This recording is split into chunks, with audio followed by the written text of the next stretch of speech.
যে ঘরে একটি সূরা বেশি বেশি তেলাওয়াত করা হবে ওই ঘরে গায়বী ভাবে আল্লাহ রিজিকের ব্যবস্থা করে দিবেন। এটা আমার কথা নয়, নবীজি সাল্লাল্লাহু আলাইহি ওয়াসাল্লাম জানিয়ে দিয়েছেন। শুআবুল ঈমান লিল বাইহাকির 2498 নম্বর হাদিসের ভিতরে রয়েছে, নবীজি সাল্লাল্লাহু আলাইহি ওয়াসাল্লামের অন্যতম একজন সাহাবী যিনি নবীজি সাল্লাল্লাহু আলাইহি ওয়াসাল্লামের দুইটি কন্যাকে বিয়ে করেছিলেন, তিনি হচ্ছেন ওসমান রাদিয়াল্লাহু তাআলা আনহু। ওসমান রাদিয়াল্লাহু তাআলা আনহুর খেলাফত কালে আব্দুল্লাহ ইবনে মাসউদ রাদিয়াল্লাহু তাআলা আনহু অসুস্থ হয়ে পড়লেন। একেবারে মৃত্যুর কাছাকাছি যখন চলে আসলেন, তখন ওসমান রাদিয়াল্লাহু তাআলা আনহু আব্দুল্লাহ ইবনে মাসউদ রাদিয়াল্লাহু তাআলা আনহুর বাসায় গিয়েছেন তাকে দেখার জন্য। কিন্তু আমরা অনেক সময় দেখা যাচ্ছে একজন মুসলমান অসুস্থ হলে আমরা তাকে দেখতে যাই না। এটাই হচ্ছে নবীর সুন্নাত, সাহাবায়ে কেরামের সুন্নাত হচ্ছে যখন কোনো মুসলমান অসুস্থ হয়ে যাবে তাহলে সাথে সাথে তাকে দেখতে যাওয়া। একজন মুসলমান আরেকজন মুসলমানের প্রতি দায়িত্ব এবং হক রয়েছে, সুতরাং অন্যতম একটি হক হচ্ছে অসুস্থ হলে তাকে দেখতে যাওয়া। হযরত ওসমান রাদিয়াল্লাহু তাআলা আনহু চলে গেলেন আব্দুল্লাহ ইবনে মাসউদ রাদিয়াল্লাহু তাআলা আনহুর বাড়িতে।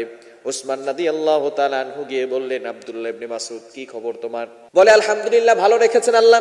দেখুন, একটা মানুষ একেবারে মৃত্যু সজ্জায় কতটা কষ্ট হতে পারে, তারপরে বলতেছেন আলহামদুলিল্লাহ, আল্লাহ আমাকে ভালো রেখেছেন। ওসমান রাদিয়াল্লাহু তাআলা আনহু বলেন, আপনি টেনশন করবেন না। আব্দুল্লাহ ইবনে মাসউদ রাদিয়াল্লাহু তাআলা আনহুর বাসায় তার মেয়েরা ছিলেন, বড় বড় মেয়ে হয়ে গিয়েছিলেন। তখন ওসমান রাদিয়াল্লাহু তাআলা আনহু বললেন, আপনি টেনশন করবেন না, বাইতুল ফান্ড থেকে আপনার জন্য খাবারের ব্যবস্থা করা হবে এবং আপনার মেয়েদের জন্য খাবারের ব্যবস্থা করা হবে। আব্দুল্লাহ ইবনে মাসউদ রাদিয়াল্লাহু তাআলা আনহু ডাক দিয়ে বলেন, ইয়া আমিরুল মুমিনিন খলিফাতুল মুসলিমিন, আমার জন্য বাইতুল ফান্ড থেকে খাবার পাঠানোর কোনো প্রয়োজন নাই, আমার মেয়েদের জন্য খাবার পাঠানোর কোনো প্রয়োজন নাই। নবীজি সাল্লাল্লাহু আলাইহি ওয়াসাল্লাম আমাদেরকে একটি সূরা শিক্ষা দিয়েছেন। আমি আমার মেয়েদেরকে, আমার কন্যাদেরকে কোরআন পড়িয়েছি এবং সেই সূরা শিক্ষা দিয়েছি। যেই ঘরে এই সূরা পড়া হয় ওই ঘরের ভিতরে আল্লাহ পাক রব্বুল আলামিন গায়বী ভাবে রিজিকের ব্যবস্থা করে দেন। বলেন সুবহানাল্লাহ। কেন মাজিদের আপনি কল্পনা করতে পারছেন সাহাবায়ে কেরামদের আল্লাহর প্রতি কেমন ট্রাস্ট ছিল, কেমন বিশ্বাস ছিল। আব্দুল্লাহ ইবনে মাসউদ রাদিয়াল্লাহু তাআলা আনহু বলছেন যে আপনার বাইতুল ফান্ড থেকে কোনো খাবারের প্রয়োজন নাই, আল্লাহ তাআলা আমার জন্য গায়বী ভাবে রিজিকের ব্যবস্থা করে দিবেন। সেই সূরাটি হচ্ছে সূরাতুল ওয়াকিআ। এই সূরা ওয়াকিআ যত বেশি আপনি পড়বেন তত বেশি আপনার ঘরের ভিতরে রিজিক আসবে, আল্লাহর পক্ষ থেকে সাহায্য আসবে। মনে রাখবেন, দুনিয়ার সকল মানুষের কাছে চাইলে মানুষ নারাজ হয়।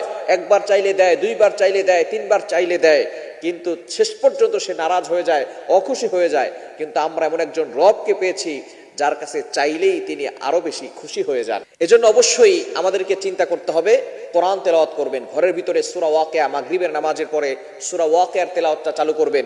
যদি আপনি পড়তে পারেন আলহামদুলিল্লাহ ভালো, যদি পড়তে না পারেন আপনার সন্তানদেরকে কোরআন পড়া শিখাবেন। আপনার সন্তানরা অবশ্যই যাতে করে মাগরিবের নামাজের পরে সূরা ওয়াকিয়ার তেলাওয়াত করে। পবিত্র কোরআনুল কারীমের 56 নম্বর সূরা, এই সূরার